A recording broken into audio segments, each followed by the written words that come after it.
Seja bem-vindo, meu nome é Gabriel Rodrigues e você está no canal Pregando o Evangelho.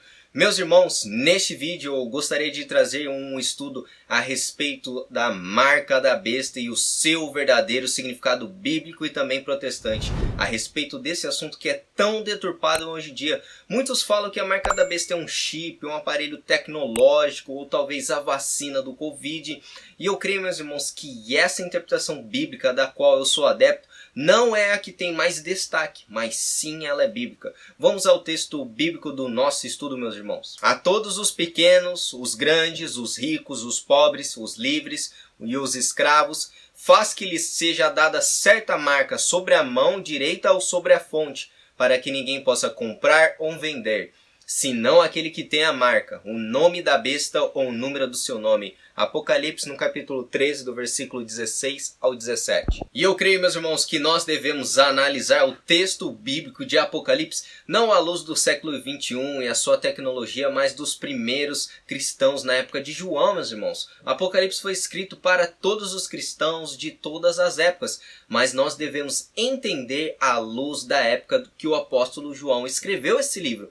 E eu não quero ficar me delongando, mas sim pretendo ser muito objetivo. Na época de João, meus irmãos, existia, por exemplo, tecnologia. Então, por que nós devemos pensar que a marca da besta é um chip ou qualquer aparato tecnológico? E será que o apóstolo João, nessa visão apocalíptica, ele viu aparatos tecnológicos, uns chips sendo introduzidos na humanidade como um controle através do anticristo? Creio que essa interpretação, meus irmãos, nem chega a ser a menos provável, mas a impossível à luz do contexto bíblico histórico do apóstolo João. O comentarista, por exemplo, Grant Osborne, em seu comentário no livro de Apocalipse, ele descreve alguns exemplos do que poderia ser a marca. Por exemplo, os romanos já costumavam colocar marcas de ferrete nos escravos para indicar propriedades. E também a marca poderia ser papéis da cidadania que identificavam, por exemplo, as pessoas como seguidores do imperador romano. E os imperadores romanos, eles tinham nas moedas as suas imagens. E Jesus, ele foi questionado pelos fariseus acerca de dar tributo aos imperadores.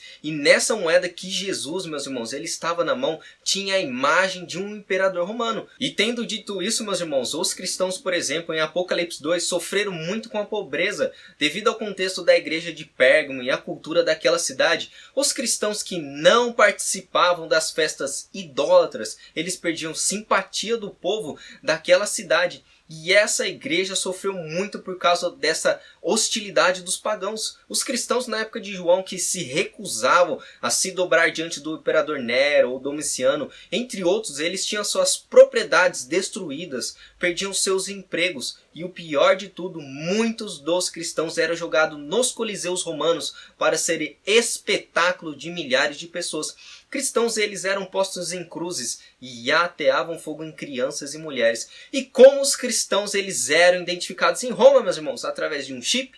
De algum aparato tecnológico? Não. Eles eram cristãos por se recusarem a se dobrar diante do senhorio dos Césares. Jesus era o único Senhor deles. E o propósito do que o apóstolo João está escrevendo em Apocalipse 13, se referindo a uma marca, era indicar a lealdade a Deus e a Satanás. Esse é o sentido principal do texto de Apocalipse. Uma pessoa sendo leal aos imperadores, elas poderiam comprar, vender livremente, meus irmãos, ter benefícios também na sociedade romana. E não era algo que os cristãos do primeiro século não desfrutavam no Império Romano. E tendo dito isso, meus irmãos, eu creio que os cristãos são facilmente identificados na sua conduta, o seu modo de falar, o caráter. Se você for um verdadeiro filho de Deus, meus irmãos, regenerado, você não precisa, por exemplo, de uma tatuagem no braço escrito Filho de Deus ou uma camisa gospel. As suas atitudes demonstram isso por si próprio. Um verdadeiro cristão é luz e é impossível escondê-la. E à luz do texto, meus irmãos, eu cheguei à conclusão que a marca da besta não é física, mas sim espiritual. Mas talvez você pode me questionar, Gabriel, mas João escreve no texto que a marca seria sobre na mão direita e na testa. Como você explica isso? A marca da besta, ela deve ser analisada à luz do contexto todo das Escrituras, inclusive do livro de Apocalipse. Se analisarmos atentamente o livro de Apocalipse, meus irmãos, tudo que Deus faz, Satanás também imita Deus. Assim como o profeta Elias ele faz descer fogo do céu através do poder de Deus, Satanás também usa a besta para replicar esse milagre, e vemos isso claramente no texto que nós estamos estudando. Satanás é um imitador. O apóstolo João, meus irmãos, ele era um profundo conhecedor do Antigo Testamento, e nós vemos inúmeras referências de texto do Antigo Testamento no livro de Apocalipse. E essa referência, por exemplo, da marca, nós encontramos no livro de Deuteronômio. Também as atarás como sinal na tua mão e te serão por frontal entre os olhos, e as escreverás nos umbrais de tua casa e nas tuas portas. Deuteronômio no capítulo 6, do versículo 8 ao 9. Observe esse texto, meus irmãos, que eu acabei de ler, o sinal na mão e na fronte que é a testa, semelhante ao texto de Apocalipse 13, que menciona a imitação da besta em marcar o seu povo. E nós encontramos a mesma referência no livro de Ezequiel. Ele disse, passa pelo meio da cidade, pelo meio de Jerusalém, e a marca com um sinal na testa dos homens que suspiram e gemem por causa de todas as abominações que se cometem no meio dela. Ezequiel no capítulo 9, versículo 4. E nesse texto de Ezequiel, meus irmãos, nós lemos que Deus exigiu que a letra hebraica Taú ela fosse posta na testa de todos aqueles que se haviam arrependido da idolatria nacional, indicando que os servos de Deus pertenciam ao Senhor. Foi uma marca literal. E se nós formos honestos e interpretarmos esse texto como uma marca física, lá em Apocalipse 13, por que tanto se fala em uma marca para os adoradores da besta e não se fala para uma marca para os cristãos? Se a marca é física, meus irmãos, então os cristãos vão ter alguma marca física também.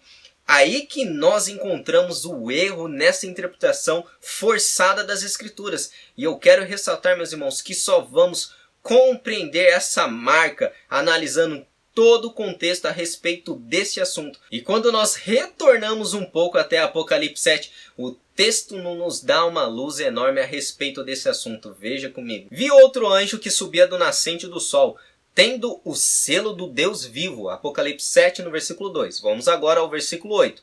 Da tribo de Zebulão, 12.000. Da tribo de José, 12.000. Da tribo de Benjamim foram selados, 12.000. Apocalipse no capítulo 7, versículo 8.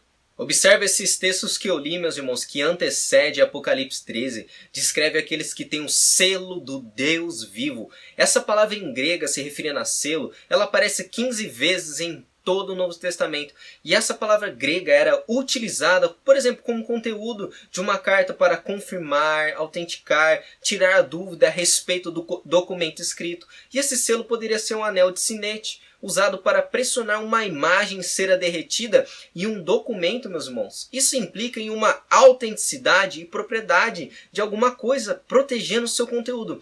Aplicando essa palavra aos cristãos que são selados para provar que nós realmente estamos selados com o Espírito Santo em nós. Nem um chip, meus irmãos, nem uma vacina, nem qualquer coisa pode nos separar do amor de Deus que está em Cristo Jesus. Somos propriedade do Deus vivo e nós fomos comprados com o sangue do Cordeiro e somos selados com o Espírito Santo. Não com um selo de cera física, mas com o Espírito Santo habitando no nosso coração. Sendo assim, meus irmãos, nós não temos uma marca física, mas espiritual. Assim como Deus tem os seus selados pelo Espírito Santo, Satanás também tem os seus selados, meus irmãos. Tudo que Satanás faz é imitar a Deus. E também nós encontramos essa mesma referência que os cristãos são selados inúmeras vezes, como eu mencionei, mais de 15 vezes no Novo Testamento, e em outros textos que lançam mais luz ainda. Veja esse exemplo que eu separei para vocês. Mas aquele que nos confirma convosco em Cristo e nos ungiu é Deus, que também nos selou e nos deu o penhor do Espírito em nosso coração. 2 Coríntios no capítulo 1, no versículo 21 ao 22. E como eu mencionei, meus irmãos, esses selos trazem autenticidade, meus irmãos. Assim como nos tempos antigos, hoje os selos são colocados, por exemplo, em documentos, logotipos. Eles são carimbados para empresas, são marcas de propriedade. Os selos de Deus, meus irmãos, é a habitação do Espírito Santo para descrever que nós pertencemos a Deus. Deus para proteger os cristãos dos danos do ataque de Satanás. E o último exemplo que eu gostaria de mencionar é a imitação de Satanás com a igreja de Cristo. E ele imita a igreja com a grande meretriz ou prostituta em Apocalipse 17. Assim como Cristo tem sua igreja noiva, selada, marcada e adornada, ela é santa. Satanás também tem a sua prostituta, a grande meretriz, que está marcada por ele. Todos esses textos são importantes, meus irmãos, para uma compreensão. Eles nos dão luz que Satanás é um imitador de Deus. Então, meus irmãos, já existem pessoas já nesse mundo que não tem nenhuma marca. Eles não se arrependeram de seus pecados e já se conformaram com o presente século, com o sistema das trevas, e já estão sob o domínio de Satanás. Veja o que Paulo escreve a respeito dessas pessoas. Ele vos deu vida, estando vós mortos nos vossos delitos e pecados, nos quais andastes outrora, segundo o curso desse mundo, segundo o príncipe da potestade do ar, do espírito que agora atua nos filhos da desobediência, entre os quais também todos nós andamos outrora, segundo as inclinações da nossa carne, fazendo a vontade da carne e dos pensamentos. Efésios no capítulo 2, do versículo 1 ao 3. Todas as pessoas, meus irmãos, fora de Cristo estão mortas espiritualmente, estão sujeitas ao governo do maligno, que é Satanás, chamado de o príncipe da potestade do ar, e ele está atuando agora mesmo em todos os filhos da desobediência nesse mundo, e somente por uma obra sobrenatural do Espírito Santo essas pessoas podem ser resgatadas desse reino maligno e seladas com o Espírito Santo. E após ter esclarecido isso, meus irmãos, o breve significado da marca da besta, eu quero compartilhar com os irmãos que não existe, por exemplo, um exegeta sério, um teólogo sério, um cristão comprometido com as escrituras, que chegou à conclusão que o chip ou qualquer artefato científico é a marca da besta. E se nós adotarmos a interpretação de uma marca física para os ímpios, nós devemos ser sinceros e igualar que a marca espiritual dos cristãos não é somente a habitação do Espírito Santo, pois os textos descrevem que os cristãos têm uma marca na sua fronte, meus irmãos.